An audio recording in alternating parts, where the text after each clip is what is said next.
Welcome back to Coffee and Conversation. And I guess you've already figured out we have company yet again.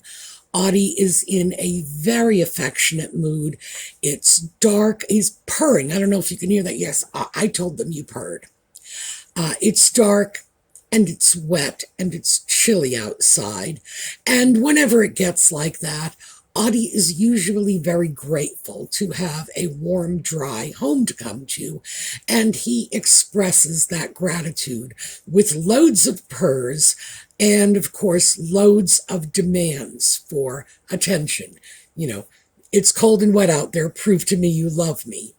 Like, I don't know what he thinks I'm going to... Does he think I'm going to turn him out into the streets? Yeah, I know, it wouldn't work, would it? Yes, you know where I live. All right. No. Oh, okay. All right. All right.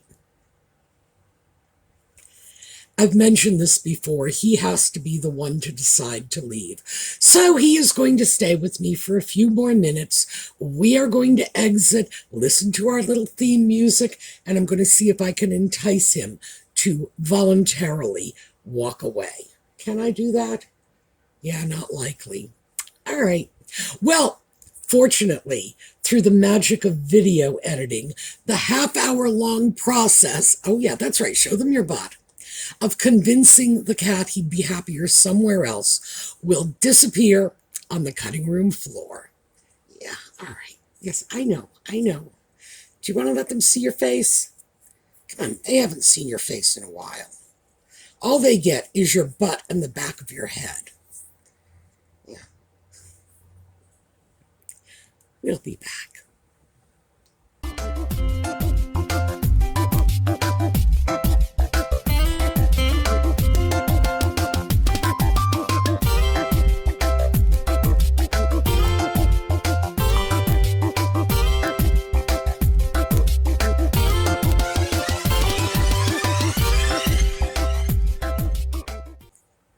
Well, it didn't take anywhere near as long as I thought it would.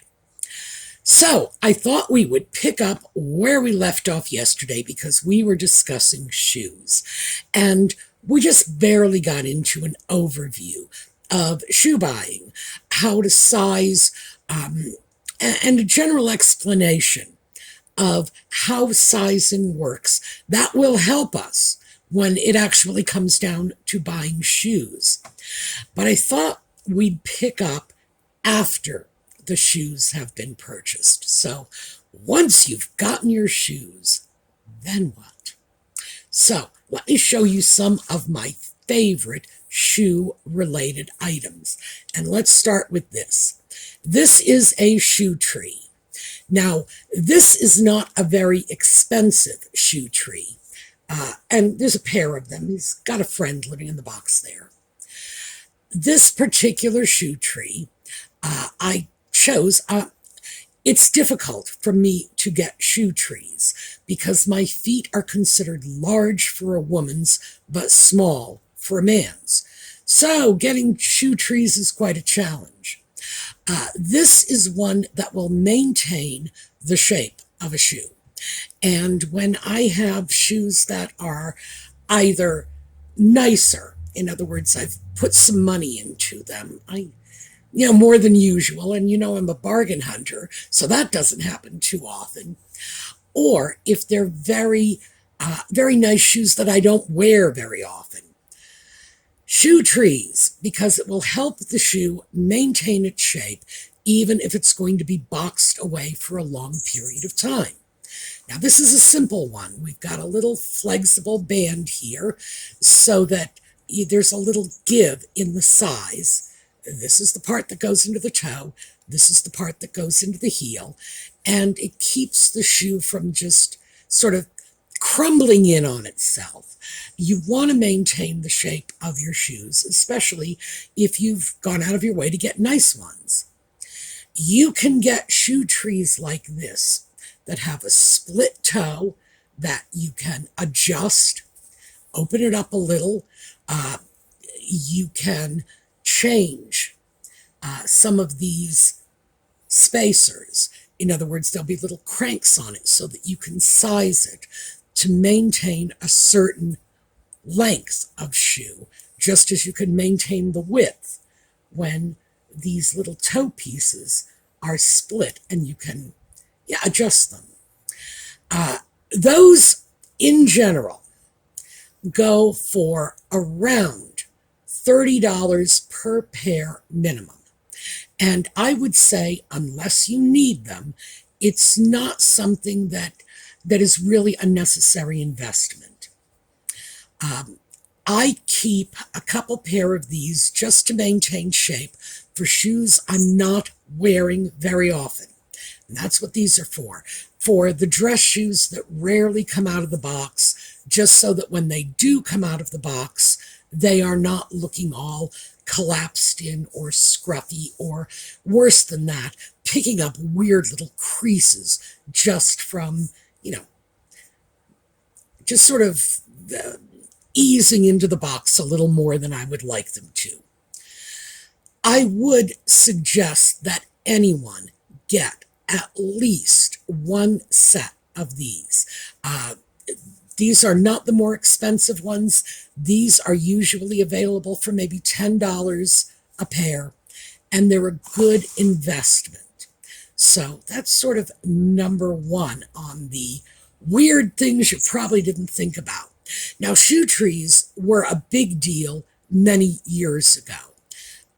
People would get shoes that were tight when they purchased them, and we've discussed that. If it's tight, don't buy it. Don't expect a shoe tree to do the job for you. If it's tight, don't buy it. But that was what people used to use shoe trees for, to loosen tight shoes, things like that. I'm not going to say, you should never use them for that purpose.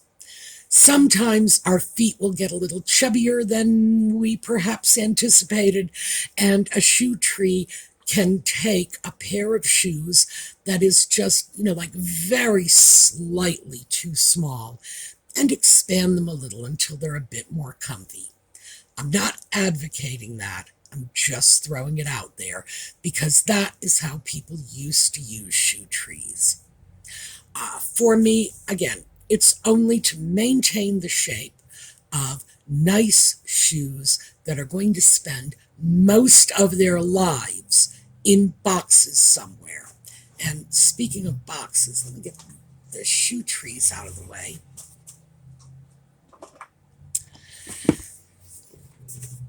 This is, I know you're looking at this saying that's a shoebox, Sue. I know, I see your shoes on it. So do I. This is called a photo box. I know. Why are the shoes on it if, in fact, it's a photo box? Do people really go out of their way to collect pictures of shoes? I don't think so. So, if you're looking for boxes like this, they are called photo boxes. But, in fact, as you can see from the pictures of shoes, they are shoe boxes. They are cardboard. Now, I don't keep my shoes in the original boxes that they came in. I suppose I could, but for me, it's just easier to work with standard size boxes. Oh, and I probably didn't point this out. No. Notice there is a little spot with a little label. This little label says tan. I don't think these are tan shoes in this box. I've recently rearranged my shoes and have not rearranged my labels. But because they're decorative like this, I can usually tell just by looking at the box which shoes are in which boxes. Now, a lot of people will say, but if you go over to plastic boxes, you can see inside and see the shoes. No. Don't do that. The problem with plastic boxes is if you are getting good shoes, and good shoes are going to be made of natural materials. They're going to be leather. They're going to be suede. They are going to be canvas in the case of your sneakers.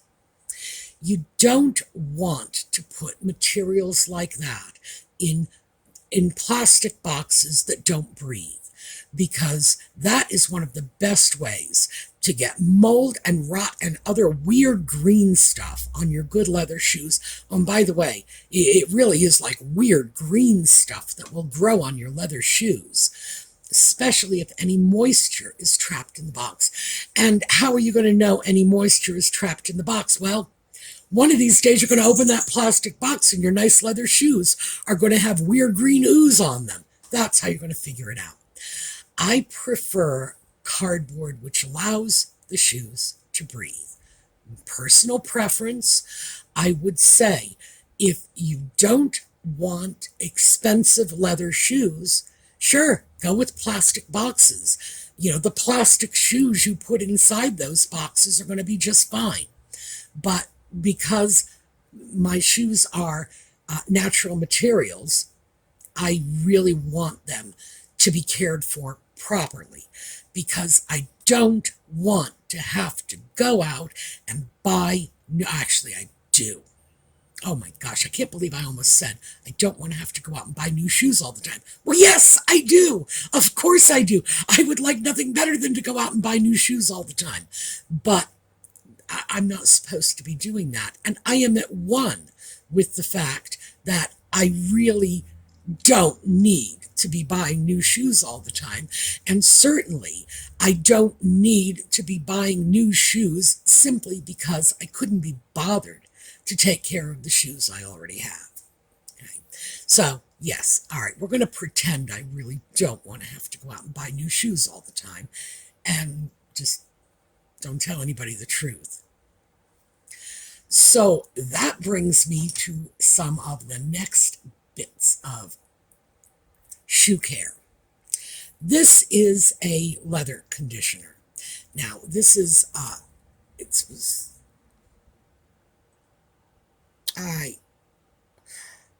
I have no idea. I'm sure there is some sort of amount here. I'm going to guess and say this is about 8 to 12 ounces in this bottle. And it says, you know, one treatment will last 6 months. By the way, they're probably absolutely right about that. I don't think they're overselling their product. It will clean and condition your leather shoes and your leather bags and your leather furniture and anything else you might have that is leather. Got a favorite leather belt? This will work just fine on that.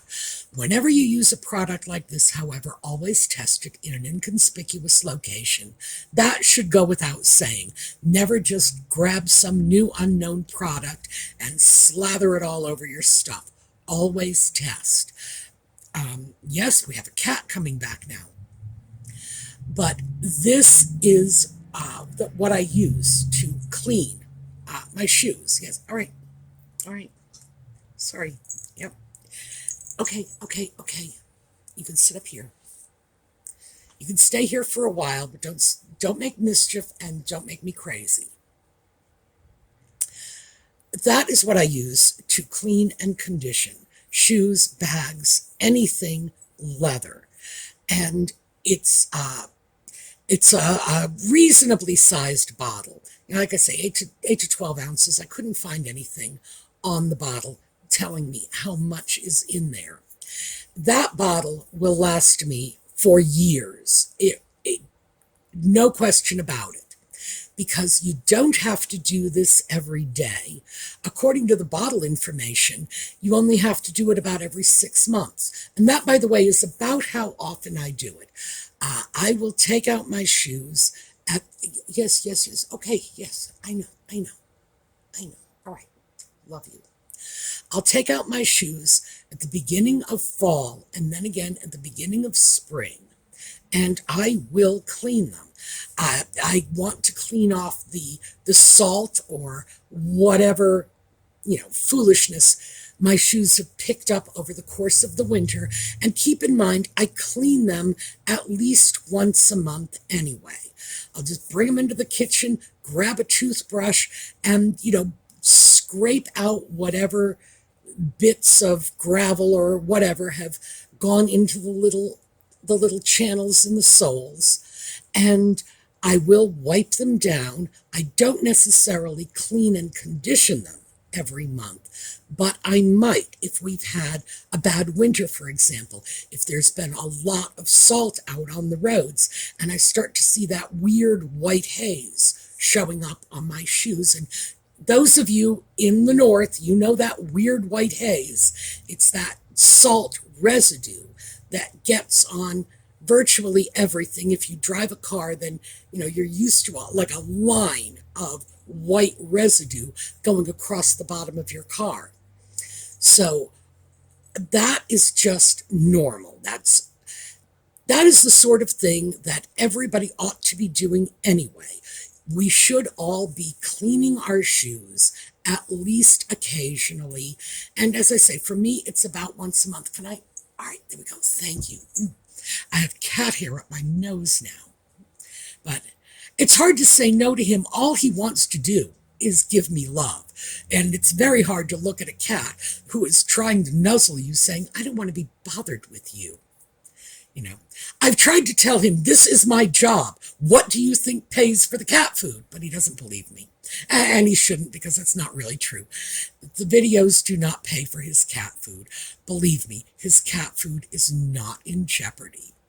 But, okay, cleaning, conditioning. And I'm not kidding about how long this will last. This will last me for years. And when I say years, I'm looking at 5, 10 years. It'll be a long time before I have to buy any more of this, a very long time. And it's not very expensive. I think this was about $10 or $12 on Amazon. It is a very good investment. And here's the next step up.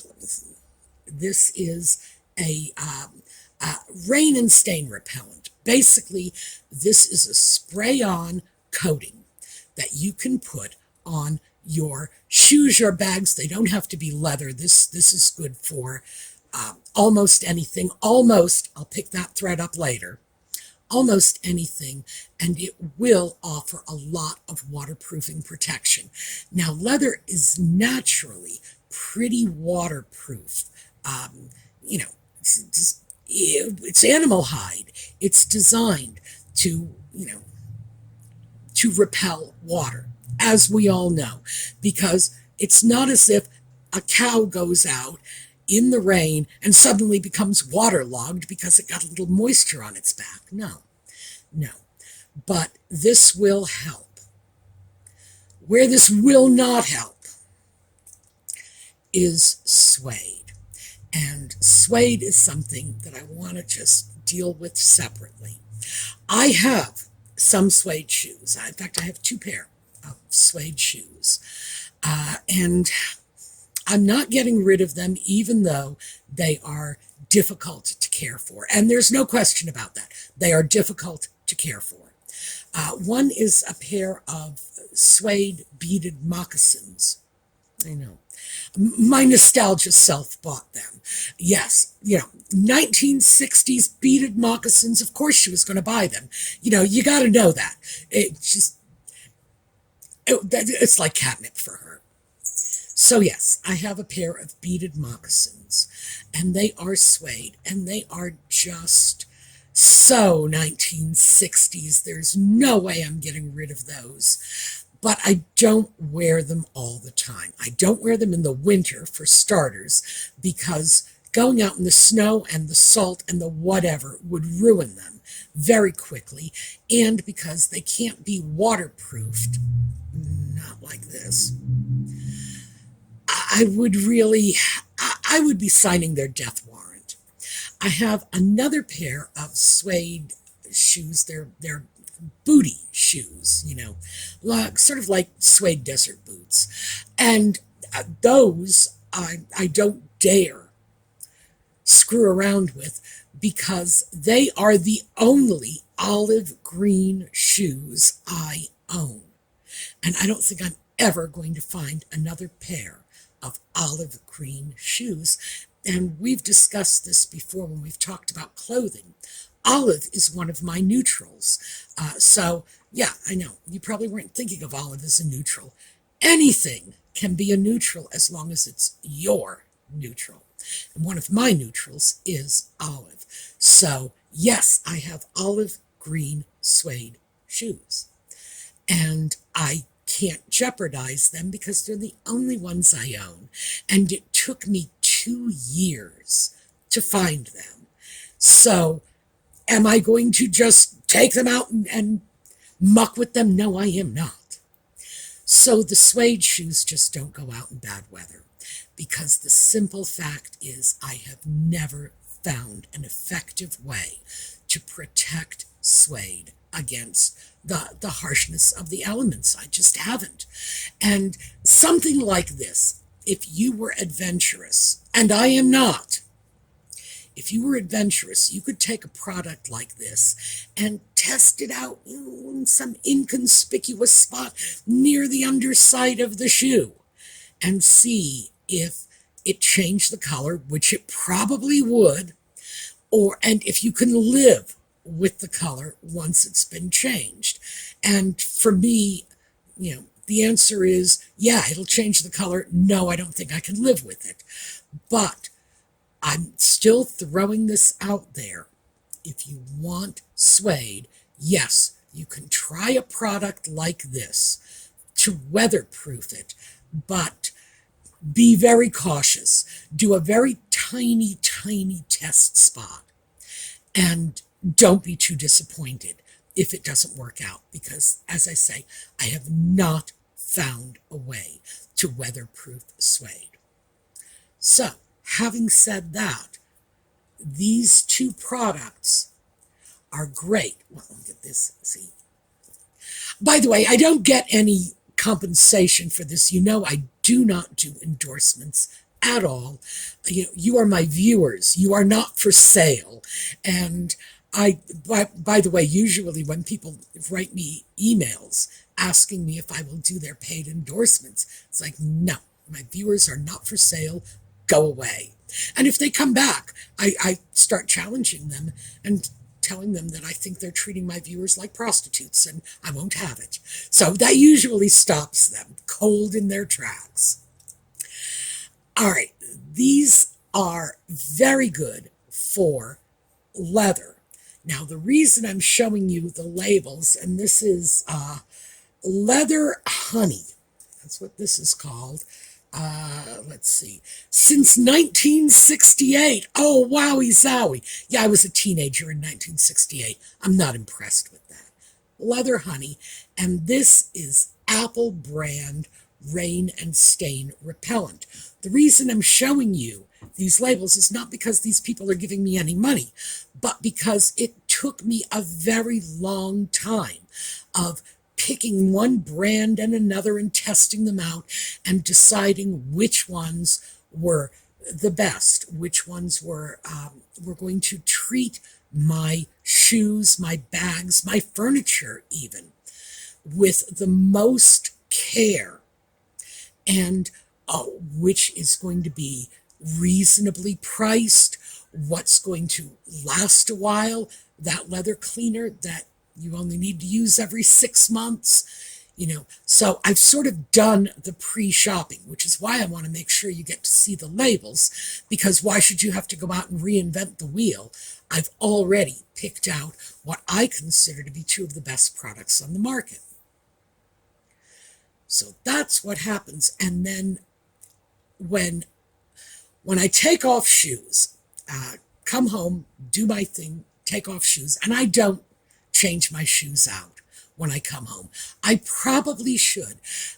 They say that's better for your indoor space. It's better for your rugs. It's better for your shoes. But I don't do that. I tend to be pretty lazy about that sort of thing. And if I've got a pair of shoes on my feet, they are probably going to stay on my feet until I'm ready to go to bed.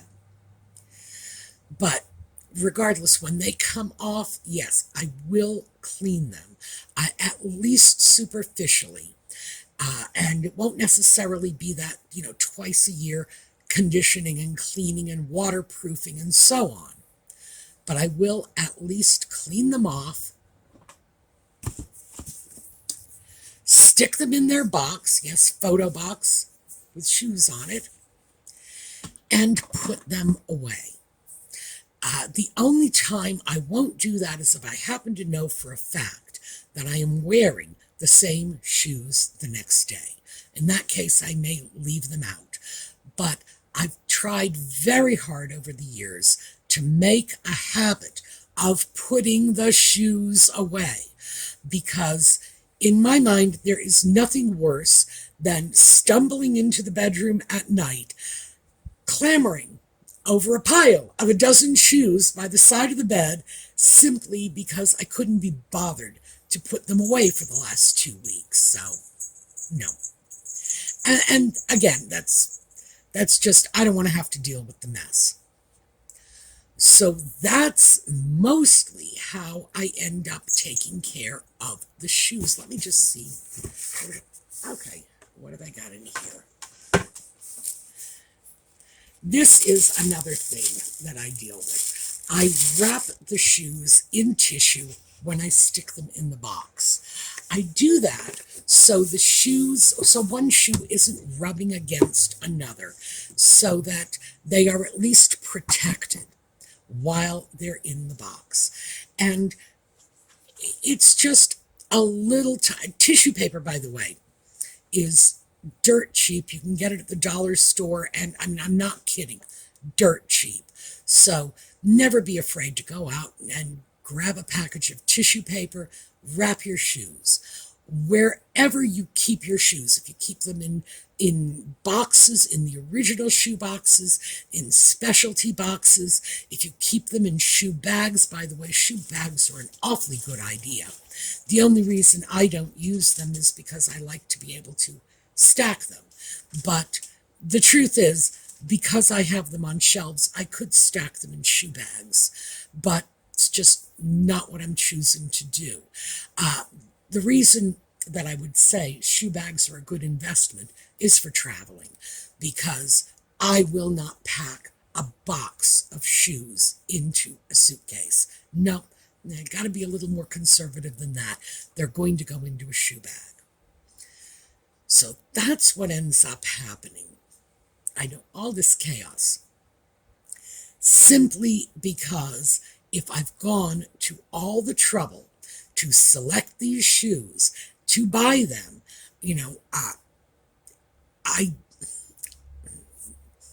all right, I like buying shoes. We got to throw that out there so we can get past it. I like buying shoes, but that doesn't mean it's not a great deal of work and a lot of time involved in it. Also, even though I tend to get my shoes at bargain basement prices, even at bargain basement prices, good leather shoes are expensive. I don't want to end up throwing my money away. And if I liked the shoes enough to buy them in the first place, I should hope I like them enough to want to keep them for a while. So that's where all of this comes in, how to keep them for a while, how to store them effectively. Something like this, by the way, if you are in a very humid environment, you can get little silica gel packets. You can get this stuff anywhere. You can get it at Amazon, Walmart, all of the online discount stores. Silica gel packets. You can throw them in. They will keep the moisture content down for your shoes. It's probably a good idea if you are in an area with a lot of humidity. I would certainly say, yeah.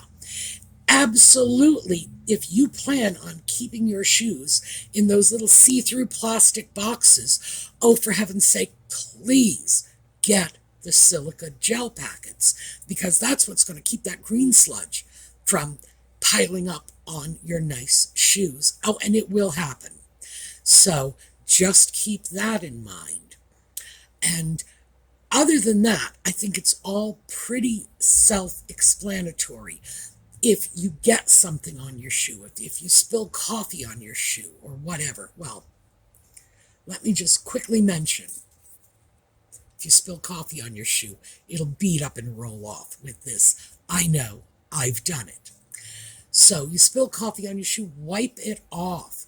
If you've been out, as I say, in the snow with the salt content, in the rain, whatever, wipe them off when you get home. Don't be lazy like me. I'm take these shoes off and put your house shoes on. I should be doing that. And this is one of those do as I say, not as I do.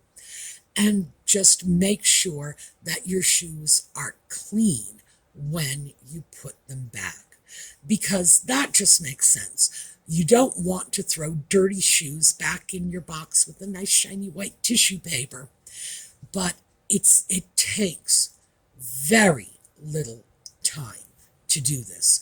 If I spend 2 minutes, just 2 minutes, cleaning up my shoes, putting them back in the box, putting the box back on the shelf at the end of the day, I would be surprised. It's probably actually a lot less than that. Hi, honey. Yes, okay, as you can see, we have the company. It takes so little time, and in the end, you'll be so glad you did, because you'll never get any unpleasant surprises, like pulling out a shoebox saying, I'm going to wear these shoes. And then you pull out the shoes and, they're stained or they're so dirty that you really need to spend 10 or 15 minutes cleaning them up. And it may be 10 or 15 minutes you don't have. So what you want to do is get yourself in a position where when you take your shoes out of the box or the bag or the plastic or whatever you keep them in, they just loose on a shelf, you want to be able to put them directly on your feet and walk out the door, because we never know when we're going to be in a rush, when we're going to need that, when it's going to be important to us. So that's where this cleaning and prepping comes in handy. And once again, let me just mention that, because I've mentioned this before, but I do, bags. My shoes, yeah, I will spend decent money on them, but most of my bags have some pretty snappy names on them. So, yeah, this really comes in handy dealing with designer bags. And once again, because I need to throw that out, I also bargain shop my designer bags too, because I'm simply not going to pay full retail for anything. Thank you very much. Nevertheless, bag cleaner, always. And that is something, by the way, I do not do. The shoes, every time I wear them, because they're on your feet, they're on the ground, they have a greater exposure. My bags, I probably don't ever clean more often than maybe once a month. And the only time I will clean a bag more often than that is if something has happened. I've spilled coffee on it, or I've been caught in a rainstorm or a snowstorm or something else, and, a car has splashed mud on my bag. Yeah, I know. I'm probably going to chase them down and yell at them. But anything unusual happens, that's the only time my bags will get cleaned more often than once a month, because they don't take the kind of hard abuse that our shoes do. So, this is what I've got for you today, the follow-up from yesterday, what to do with those shoes once you've got them. And most of it is just common sense. It's sensible. These days, the average pair of shoes for women in the U.S. is costing over $100. And if you're going to pay that kind of money for a pair of shoes, for heaven's sake, you want them to last. I know I give away my age when I say that kind of money. Keep in mind, when I was a child, paying $20 for a pair of shoes was considered very, very extravagant. So I look at prices today and I'm sitting back with those 1962 prices floating in my head. But the fact is, that's just the average price for a pair of shoes, over $100. I'm sure Many of you have shoes in your closet that cost over $200, over $300. Not me, because I won't do that. Remember, bargain hunter. My mother would roll in her grave if she thought I paid a penny more than I had to. But the fact is, why put the money into it in the first place if you're not willing to put that little tiny bit of time and effort into maintaining it? Like I said, this was around $10 or $12 as I recall, and this was probably about the same. This, by the way, will not last me 10 years. It's an aerosol can, but it will not. But it will definitely last me 2 or 3 years. So regardless, they're a very, very good expenditure of money. And the time involved is so small relative to the amount of time you have to put in to finding those shoes, getting them in the right size, checking them against all the other shoes out there to make sure they are the best purchase. Cleaning them, it's that much time by comparison. So that is my sort of push for you all. Just be mindful that when you have shoes that you like, that you've put time into choosing, money into buying, just put that extra little bit of care into maintaining them. Get yourself shoe trees if your shoes are going to be sitting around in boxes for long periods of time. And my dress shoes are. I rarely wear them, and so my dress shoes, yeah, they need little shoe trees. Just keep that in mind. Find a storage system that works for you. These photo boxes with pictures of shoes on them work perfectly for me because I leave my shoes out in the open in the boxes. So these boxes are very visible, and I just as soon have pretty boxes. And remember, those of you who've been with this channel from the beginning, you all know my motto is, it isn't hoarding if you keep it in a pretty box. So of course I'm going to keep it in a pretty box. Just put that effort back into it. You won't be sorry. All right, we're going to take a look at a slideshow on the way out. We will be back this evening for those of you who follow Just Chattin'. And in the meantime, Happy New Year. I hope 2024 is absolutely fantastic for all of you. I will see you next time. Meanwhile, have a terrific day.